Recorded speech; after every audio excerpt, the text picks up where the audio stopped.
Sutra of the Past Vows of Earth-Store Bodhisattva. Chapter 3. Contemplating the Karmic Conditions of Beings. At that time, the Buddha's mother, Lady Maya, placed her palms together respectfully and asked Earth-Store Bodhisattva, "Great sage, could you tell us about the different kinds of karma that beings of Jambudvipa create and the resulting retributions that they undergo?" Earth-Store replied, "There are millions of worlds and lands that may or may not have women, may or may not have hells, may or may not have the Buddha-Dharma, and so forth, up to having or not having hearers and Pracheka Buddhas. Since the worlds differ, the retributions and the hells also differ." Lady Maya spoke again to the Bodhisattva. "Could you please tell us about the offences committed by those in Jambudvipa that result in retributions in the evil destinies?" Earth-Store replied, "Worthy Mother, please listen as I speak briefly about that."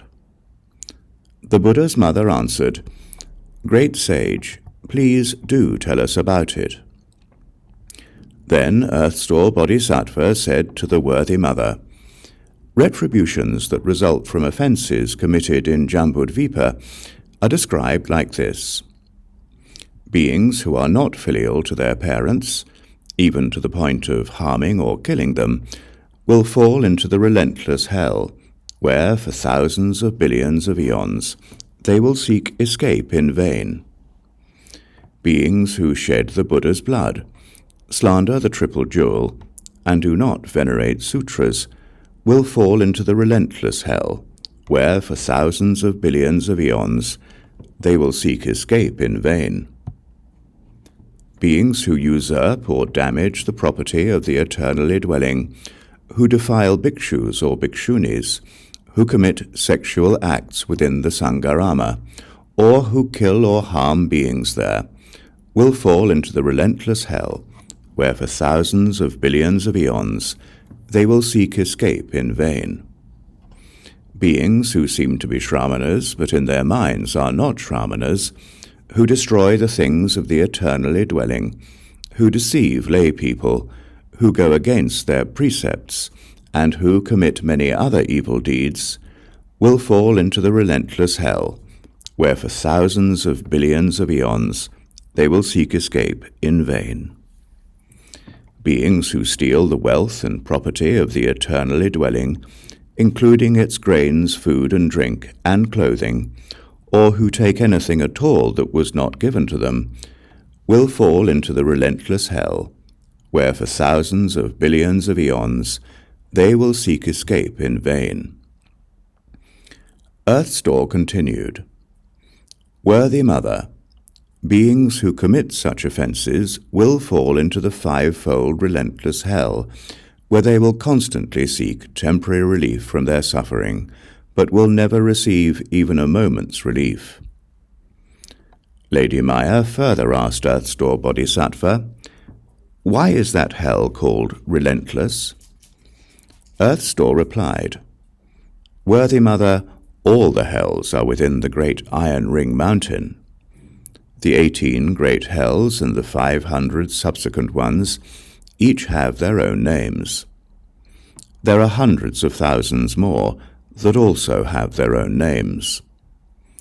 The relentless hell is found within a city of hells that encompasses more than 80,000 square miles. That city is made entirely of iron.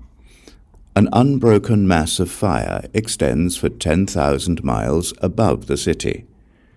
Within the city are many interconnected hells, each with a different name. There is just one hell called relentless. Its circumference is 18,000 miles. The wall of that hell is 1,000 miles high, totally made of iron, and covered with a fire burning downward that is met by a fire burning upward. Iron snakes and dogs spewing fire race back and forth along the top of that wall. In that hell, there is a bed that extends for 10,000 miles. One person undergoing punishment sees his or her own body covering the entire bed.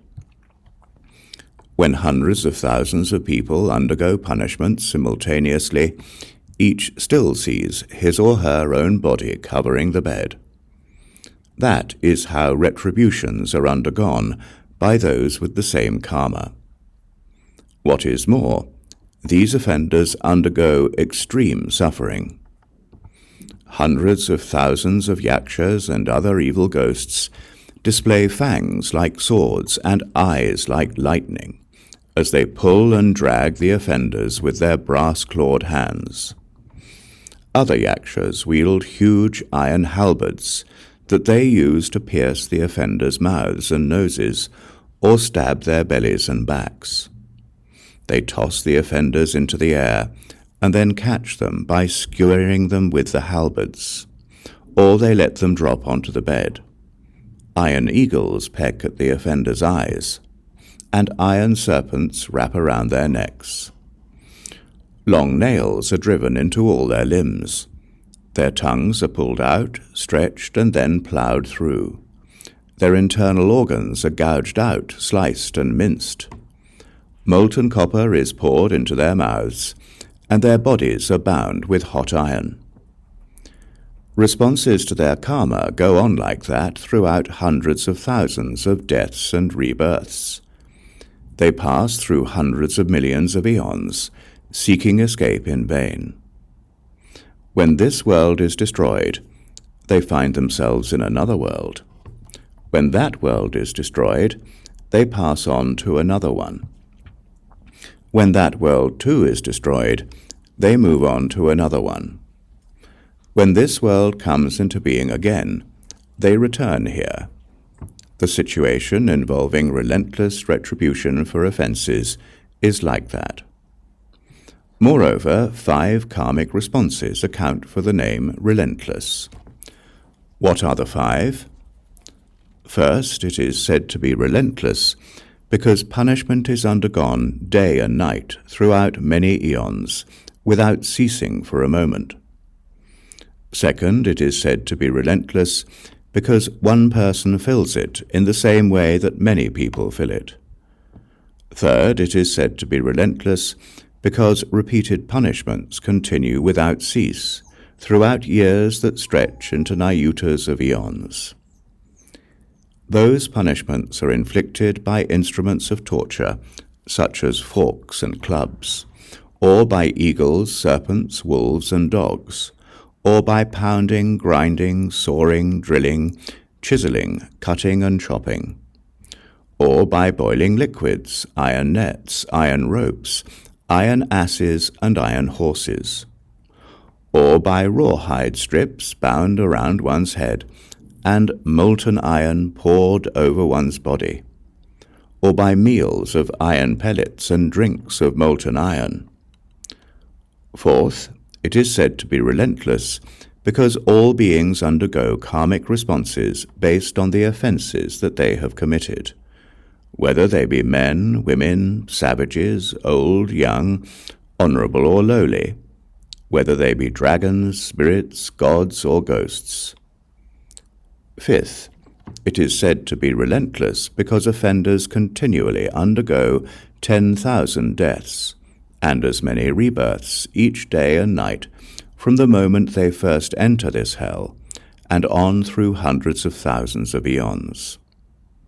During that time, they seek even a moment's relief, but it never comes. Only when their karma is exhausted can they leave the hell and be born elsewhere. Earth-store Bodhisattva said to the worthy mother, "That is a brief description of the relentless hell. If I were to speak extensively about the names of all the implements of punishment in the hells and all the sufferings there, I could not finish speaking in an entire eon."